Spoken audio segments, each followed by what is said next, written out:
Officially, there never was a clone rebellion on Kamino.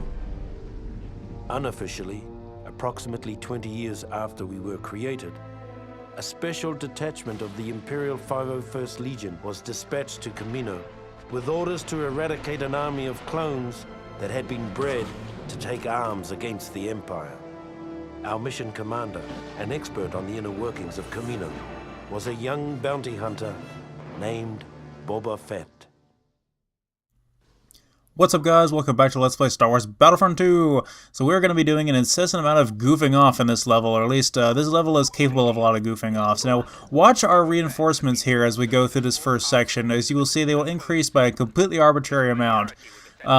So we are tasked to go into Kamino and take out the cloning facility, which is quite strange. I mean, I really don't feel like there was any motivation for the Kaminoans to rebel like this and create an army of genetically identical clones to fight our own genetically identical army of clones, but I see no way that could have gone wrong anyway. So we are allowed to play as a hero character right off the bat in this level. We are playing as the son of everyone's favorite Mandalorian mercenary, the bounty hunter Boba Fett, and one of Star Wars' most famous characters for some reason who didn't really have a lot of screen time in the films. But everybody loves him. He's got a jetpack he controls just like his father, Jango Fett, and he has the same jetpack that the Jet Trooper has. He's got a burst fire, elite blaster rifle, jetpacks, wrist rockets, and a flamethrower. He is decked out. Not every hero character has to be a Jedi, ladies and gentlemen. He's just as effective as if he was one. So the enemies we're fighting here are sadly, very sadly, clones. I'm very upset about this, guys. I wish I could tell you. These guys are awesome, and I wish we didn't have to kill them, because they are jet troopers with blaster rifles and sniper rifles. And didn't I say that wouldn't happen? Well, it did, and it's awesome. And I wish these guys were on our side, because they are so cool. They've got the original green jet trooper armor, the Attack of the Clones armor. Probably more primitive than the Revenge of the Sith armor by this time in the story, but they are awesome, and I wish we didn't have to kill them. But they're evil, or something. I don't know. It's never really specified if they are actually created from Jango's Templar or not, but wouldn't this be incredibly awkward for Boba, considering he's killing others that are identical to him? But we're going to be using Boba Fett for most of this entire level, actually, if we can. This first objective here is to take the DNA sample back to our dropship here, and I will demonstrate the first goofing off we can do in this level, which is we can't use the jetpack while we have the flag type item, but once we drop it off, we can get on top of the dropship here as it's flying away and give us a nice boost to our next objective here on the map. There are also a couple of those LAT gunships that are just self-perpetuating AI units, like I talked about in the early Clone Wars levels, like on Magneto, how they just kind of fly around on their own volition and they're not actual vehicles, they're just independent AI. And they're on this level, except this time they're our enemies, which is really unfortunate. Again, the clones are my favorite faction, and I hate killing them. The same goes for the LAT gunships. Now we got to capture this command post. As you saw there, our reinforcements were originally 8 when we spawned, and then it, for some reason, gave us a command post and the ability to control Boba Fett. We respawned, and then it went up to 14. And then we jetpacked our way into that door, and it went up to 100. This level makes no sense. But all the enemies in this level have turret syndrome, apparently, as you can see, which is an in-joke I've mentioned before in this Let's Play, so I hope you guys remember it. You can do weird stuff, too, like you can get up here and jetpack these LATs if you're quick enough, but it's really unnecessary. So we're going to get our way into the cloning facility now, again, to destroy all their machines. Now we're going to have a new enemy type. They are a scripted spawn, they appear right here, and these guys are Rail ARC Troopers.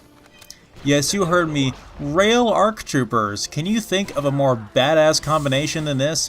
I mean, these guys are awesome. I wish we didn't have to kill them, because, you know, ARC Troopers were tough enough to take on General Grievous in the Clone Wars cartoon. And these guys have railguns. Like, yeah, anyway, I'm gushing now. We're just going to jetpack all these machines in here.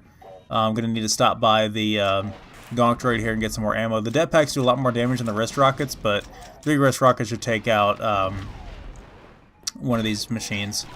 The problem with playing as a hero character is in order to keep yourself alive, you've just got to keep killing over and over again, because that's what keeps your little lightsaber health bar intact there.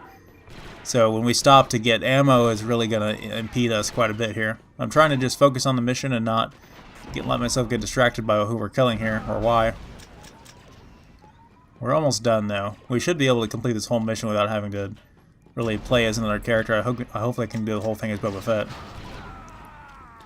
Again, why would Boba Fett agree to do this? And it just doesn't make any sense to me. And if there is a canon, and I shouldn't say canon anymore thanks to Disney, but if there is an expanded universe story for this event, and if there is any kind of explanation for this event taking place, then please let me know. By now, all these Rail ARC Troopers, they spawn in this hallway, but by now they should be out and about all across the map. For some reason, unless you're playing with Elite AI, the AI is not really that good with the chain gun. So even back when we were in the Clone Wars, we had the Clone Commander class, which was actually a Galactic Marine. Those guys were not even really that great with it, so they weren't that... In instant action, you might have a hard time fighting those guys sometimes, but here it's just they can't get their shots off quickly enough to really deal any damage. But now they should be all over the map, and they should be mixed in with the regular jet troopers. But they don't really give our guys a hard time. Yeah, like I said, if this event takes place somewhere in the expanded universe, let me know, because I'd like to read up on this and find out just what the hell is going on here. I'm not really that familiar with the story of the Mandalorian mercs or anything like that, even though they do interest me slightly. Let's see, I'm going to try to jetpack. There's 2 LATs we have to destroy before we leave. The first one I normally take out is the one that's actually hovering above the air. It's actually already in flight, but for some reason I wanted to jetpack that one. I think it was closer. Before I had stopped being able to play as Boba Fett. Now we're just going to rocket this last one here as a shock trooper, and we're done. That's it. Another thing you can actually do is you can wait for the one that was parked there. I think in the last 10 seconds of the mission, it'll start taking off, and you can still destroy it when it's in mid-flight. The bounty hunter left after the battle was over. He said something about tracking down a smuggler on Tatooine. After the Kamino uprising, the Emperor decided that an army of genetically identical soldiers was too susceptible to corruption. Future troopers would be cloned from a variety of templates. Though the 501st itself remained pure, the rest of the Imperial Army gradually became more and more diverse. We never really got used to the new guys.